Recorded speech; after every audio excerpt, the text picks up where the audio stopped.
Ever since ISIS burned Jordanian pilot Muath al-Qasaba to death, we've been reminded again and again by politicians, the media, and Muslim organizations that burning people to death is un-Islamic, and that ISIS, therefore, is un-Islamic.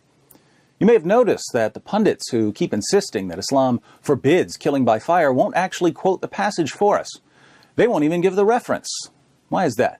Wouldn't it be nice to have a clear command from Allah or Muhammad handy so that we can throw it in the faces of extremists and discredit them in the eyes of Muslims around the world?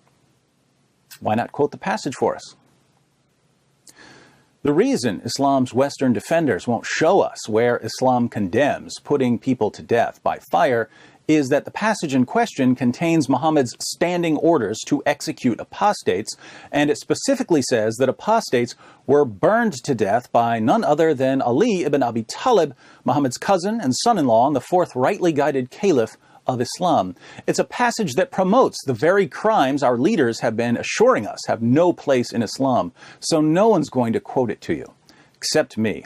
Sahih Bukhari, 6922. Some Zanaudica, atheists, sort of, who had left Islam, were brought to Ali, and he burnt them. The news of this event reached Ibn Abbas, who said, "If I had been in his place, I would not have burnt them, as Allah's apostle forbade it, saying, 'Do not punish anybody with Allah's punishment, fire.' I would have killed them according to the statement of Allah's apostle, 'Whoever changed his Islamic religion, then kill him.'" What does Ibn Abbas mean when he says that he would have killed them according to the statement of Muhammad, "Whoever changed his Islamic religion, kill him"? He's referring to beheading, as we read in Malik Muwatta. The Messenger of Allah said, "If someone changes his religion, then strike off his head." So the passage that tells Muslims not to kill apostates by burning them to death commands Muslims to kill apostates by chopping their heads off. Since it would be counterproductive to condemn ISIS by quoting a hadith that promotes the beheadings everyone's been using to condemn ISIS, the media do what they do best and give us a partial truth, the tiny part they want us to hear and not the part that proves what despicable liars they are. But the burning of apostates by Ali raises an obvious question. If Muhammad's followers knew that he said, "Do not punish anybody with Allah's punishment," why was the fourth rightly guided caliph, Muhammad's own son-in-law, the man who certainly wasn't ignorant of Muhammad's commands, burning apostates? One of the reasons is that Muslims are also commanded to follow Muhammad's example, and Muhammad was all too happy to punish people with fire. For instance, Muhammad had his followers torture a man named Kanana by lighting a fire on his chest. The apostle gave orders to Az-Zubair ibn al-Awwam, "Torture him until you extract what he has." So he kindled a fire with flint and steel on his chest until he was nearly dead. Then the apostle delivered him to Muhammad ibn Maslama, and he struck off his head in revenge for his brother Mahmud. So according to Muhammad, it's perfectly acceptable to torture a man with fire, even though Allah is the one who punishes with fire. What about executing someone? Sahih Bukhari, 657. The Prophet said, "No salat, prayer, is more heavy for the hypocrites than the Fajr and the Isha prayers, and if they knew the reward for these salat at their respective times, they would certainly present themselves in the mosques, even if they had to crawl." The Prophet added, "Certainly I intended or planned or was about to order the muadhin to pronounce iqamah and order a man to lead the salat and then take a fire flame to burn all those men along with their houses who had not yet left their houses for the salat in the mosques." Why did Muhammad want to burn people to death in their houses for missing prayers? Because missing prayers was a way to identify hypocrites. Can you think of any other Muslims who kill people they regard as hypocrites? I sure can. But there's a much more straightforward reason for ISIS to execute a man by fire. The leaders of the Islamic State have modeled their approach after the apostate wars of Abu Bakr, Muhammad's father-in-law and closest companion, and the first of the rightly guided caliphs. When Muhammad died, many people left Islam or refused to submit to the central Islamic authority.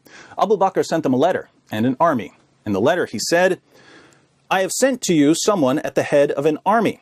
I ordered him not to fight anyone or to kill anyone until he has called him to the cause of God, so that those who respond to him and acknowledge him and renounce unbelief and do good works, my envoy shall accept him and help him to do right. But I have ordered him to fight those who deny him for that reason.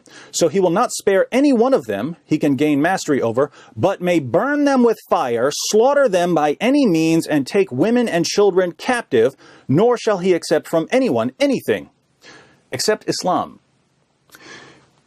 Even professing Muslims who rebelled against Abu Bakr could be burned to death. For instance, a man named Al-Fuja'a, who claimed to be a Muslim but was attacking the Islamic State, was brought to Abu Bakr by Turayfa. Here's what happened. When the two of them approached Abu Bakr, he ordered Turayfa ibn Hajiz to take him out to this clearing and burn him in it with fire. So Turayfa took him out to the prayer yard and kindled a fire for him and threw him into it.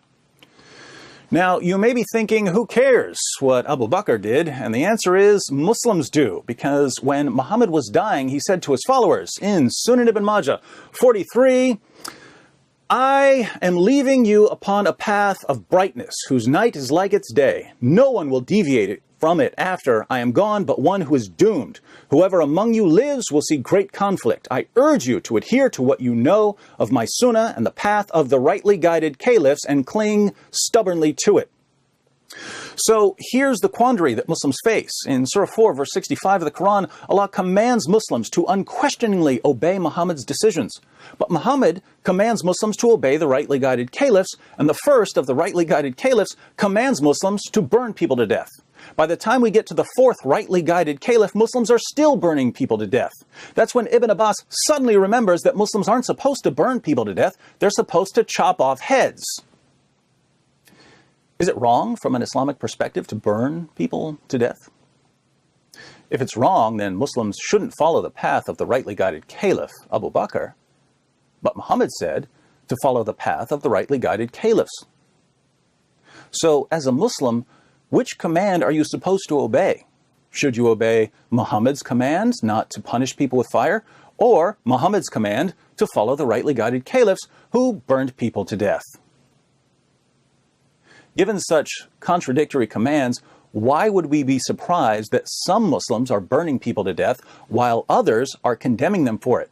Or that Muslims are accusing each other of being hypocrites or apostates and chopping off each other's heads? Or that Muslims are blowing up each other's mosques? Incoherent nonsense is one thing. Violent, incoherent nonsense is lethal. Now, to be on the safe side, if you're a Muslim, you shouldn't burn people to death, in case Ibn Abbas was right. Better to err on the side of caution. But if you're one of the Muslims calling for ISIS to be punished, think about this. What was the penalty for punishing someone with fire? How was Muhammad punished for torturing a man with fire? What happened to Abu Bakr when he had Muslims burn people to death? What sort of judgment did Ali face for burning apostates? The only punishment for any of them was that Ibn Abbas said, well, I wouldn't have done it that way. I would have chopped off some heads. So the message of Islam is, don't burn people to death. But if you do,